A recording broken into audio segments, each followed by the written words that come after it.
என்னோட கடையுடைய வாடகை வந்து $6000 அப்படின்னு ஒரு நாளைக்கு வாடகை $200, உங்க சேலே $300 தான் ஆகுது. கண்ணன் தனியா வருது.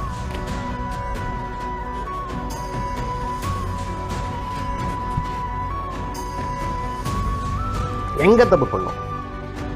சாப்பாடு நல்லா இருக்கும், பிஸ்னஸ் இம்ப்ரூவே ஆக மாட்டேங்குது. வரவங்களாம் சாப்பாடு அவ்வளோ சூப்பராக இருக்குங்க, ரொம்ப நல்லா இருக்குங்க. ஆக்சுவலாக உங்கள் முதல் கடையோடு இங்கே சாப்பாடு நல்லா இருக்குது அப்படிம்பாங்க. ஏன் இந்த ரெஸ்டாரண்ட் போக மாட்டேங்குது? எனக்கு நானே வந்து பைத்தியம் மாதிரி பேச ஆரம்பிச்சிட்டேன். 2008 கடையை திறக்கும்பொழுது, கடையை திறந்த உடனே வந்து ரெசிஷன் அமெரிக்காவில் வந்து இந்த மார்ட்கேஜ் கிரைசிஸ். ஆண்டவனுங்களாம் ரியல் எஸ்டேட் லோனை கொடுத்துட்டு வீடு வாங்குறதுக்கு லோன் எவ்வளோ சம்பாதிக்கிற கவலை கிடையாது. லோனை பிடிச்சிக்கோ, 1 மில்லியன் 2 மில்லியன் லோன் கொடுத்து அவங்களாம் லோனை கட்ட முடியாமல் போய் பேங்க் எல்லாம் திவாலாகி, பெரிய பெரிய பேங்க் எல்லாம் திவாலாச்சு. அந்த மாதிரி ஒரு சுச்சுவேஷனில் போய் நம்ம வந்து கடையை திறந்திருக்கோம். எவ்வளோ பேட் டைமிங். ஒரு நாளைக்கு வாடகை $200, உங்க சேலே $300 தான் ஆகுது. அதில் $200 நீங்க வாடகை கொடுத்துட்டீங்க. $100 என்ன பண்ணுவீங்க? எம்ப்ளாயிஸுக்கு சம்பளம் கொடுக்கணும், ஃபுட் காஸ்ட் இருக்கு, யூட்டிலிட்டிஸ் இருக்கு, எலக்ட்ரிசிட்டி பில் கட்டணும். முதல்ல ஒரு 2-3 வருஷம்லாம் வந்து ரொம்ப ரொம்ப ரொம்ப ரொம்ப தவிச்சு போயிட்டோம். அப்போ எப்படி தோணும் அப்படின்னா வந்து 5 வருஷம் இந்த நிலைச்சு நிற்கணும். ஏன்னா 5 வருஷம் லீஸ் சைன் பண்ணியிருக்கேன் அந்த இடத்துக்கு. 2008 2013 வரைக்கும் தாக்கு பிடிச்சிட்டோம் அப்படின்னா 2013 தயவுசெய்து சாவியை கொடுத்துட்டு வேண்டாம்ப்பா எனக்கு போற இந்த பிசினஸ் ஓடிடலாம் அப்படிதான் நினைச்சேன் நான். ஆனா 2013 வரும்போது பரவாயில்ல, முதல்ல கொஞ்சம் கஷ்டப்பட்டாலும் நிறைய ஜாப் சாட்டிஸ்ஃபேக்ஷன் இருக்கு, உழைச்சா அதுக்கு வந்து மதிப்பு இருக்கு அப்படின்னு 5 வருஷத்துல புரிஞ்சுது. 2017 வந்துச்சு பாருங்க, 10 வருஷம் ஆயிடுச்சு நம்மளுக்கு இந்த பிசினஸ்ல. கொஞ்சம் ஏதோ கத்துக்கிட்டு இருக்கோம், சக்சஸ்ஃபுல் ஆயிட்டோம். இன்னொரு ரெஸ்டாரண்ட் திறந்தா என்ன அப்படின்னு ஒரு மனசுக்குள்ள ஒரு மத்தாப்பு. 2017 திறந்தோம். எந்த ஏரியா? ரொம்ப தூரத்துலாம் போய் திறக்க வேண்டாம். சாக்ரமெண்டோல வந்து நாங்க எங்களுடைய ரெஸ்டாரண்ட் வந்து ஃபால்சம்னு ஒரு இடத்துல இருக்கு. யூஸ்வலா வந்து ரெஸ்டாரண்ட்லாம் வந்து வைக்கணும் அப்படின்னா வந்து இந்தியன் பாப்புலேஷன் நல்லா இருக்கணும். இந்தியன் ரெஸ்டாரண்ட் அப்படின்னா வேலை வாய்ப்பு நிறைய இருக்கணும். அங்க ஃப்ரீவேல இருந்து கொஞ்சம் கிட்டக்க இருக்கணும்.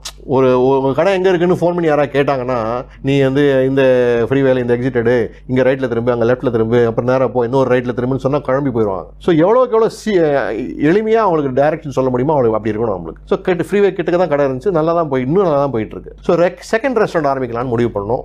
அது ஓபன் பண்ணதுலேருந்து சரி கிடையாது. இத்தனைக்கும் இங்கிருந்து அம்மா அப்பாவை கூட்டிட்டு போய், அம்மா அப்பா தான் வந்தாங்க. செப்டம்பர் மாதம் 2ஆம் தேதி பூஜை போட்டோம் 2017. செப்டம்பர் மாதம் 22ஆம் தேதி கடை திறந்தோம். ஒரு 2 மாசத்துலயே தெரிஞ்சு போச்சு இந்த கடை சரியா போகாது. இந்த மாசம் நம்மளுக்கு ஒரு $55,000 பிசினஸ் நடந்தாதான் நம்மளுக்கு பிரேக் ஈவனே ஆகும். ஆனால் 45, 48 இப்படியே போகுது. 55 பிடிக்கவே முடியல எங்களால். மாசம் ஒரு $10,000 கையில இருந்து போகுது. எத்தனை நாள் தான் போகும்? அது மாதிரி 10,000 ஒரு 4 மாசம் ஆச்சுன்னா $40,000 போச்சு. ஒரு நாள் வந்து நான் யூஸ்வலா குளிக்கிறதெல்லாம் வந்து என் ஒய்ஃபோட கேட்பா, என்ன இப்பதான் போனா அதுக்குள்ள குளிச்சுட்டேங்கிற, காக்கா குளிச்சுட்டு வந்திருக்கேன் அப்படின்பா. நான் 2 நிமிஷத்துக்கு குளிச்சிருவேன். அன்னைக்கு என்னமோ தெரியல, ஒரு 15 நிமிஷம் ஷவர் ஓடிட்டு இருக்கு, அப்படியே கண்ணன் தனியா வருது.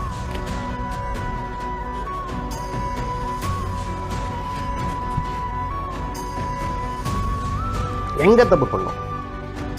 சாப்பாடு நல்லா இருக்கும், பிஸ்னஸ் இம்ப்ரூவே ஆக மாட்டேங்குது. வரவங்களாம் சாப்பாடு அவ்வளோ சூப்பராக இருக்குங்க, ரொம்ப நல்லா இருக்குங்க. ஆக்சுவலாக உங்கள் முதல் கடையோடு இங்கே சாப்பாடு நல்லா இருக்குது அப்படிம்பாங்க. ஏன் இந்த ரெஸ்டாரண்ட் போக மாட்டேங்குது? எனக்கு நானே வந்து பைத்தியம் மாதிரி பேச ஆரம்பிச்சிட்டேன்.